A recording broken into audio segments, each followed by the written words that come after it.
Welcome back, everybody. Today, I'm going to teach you how to set up email subscription types in HubSpot. This allows you to organize your email communications and give your contacts control over what types of messages they receive from you, which can improve engagement and reduce unsubscribes. First, open your web browser and navigate to HubSpot.com. Once you're there, sign into your HubSpot account using your credentials. After logging in, you'll land on your HubSpot dashboard where you can access all the tools and settings you need.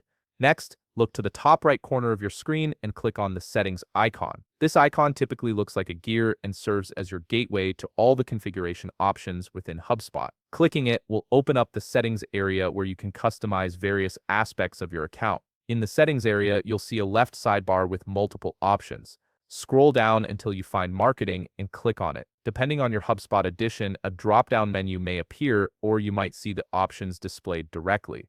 Look for email and select it. This section houses all your email-related settings, including the subscription types we're about to create.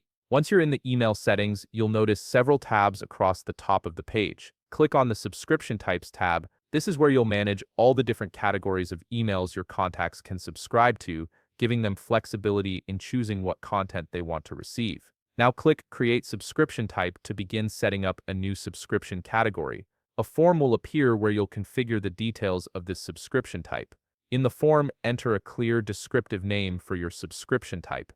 This name should immediately tell contacts what kind of emails they'll receive. Below that, add a brief description that explains its purpose in more detail, helping subscribers understand exactly what they're signing up for. Next, you'll see a Purpose drop-down menu. Click on it and select the purpose that best aligns with the emails this subscription type will govern. This helps categorize your communications and ensures compliance with email regulations. Below that, you'll find the Method of Communication dropdown. Click on it and choose how you plan to contact subscribers, which in most cases will be email. Finally, click Create or Save to finalize your new subscription type. Your subscription type is now active and ready to be assigned to your email campaigns. If you found this video helpful, please leave a like, subscribe, and see you in the next video.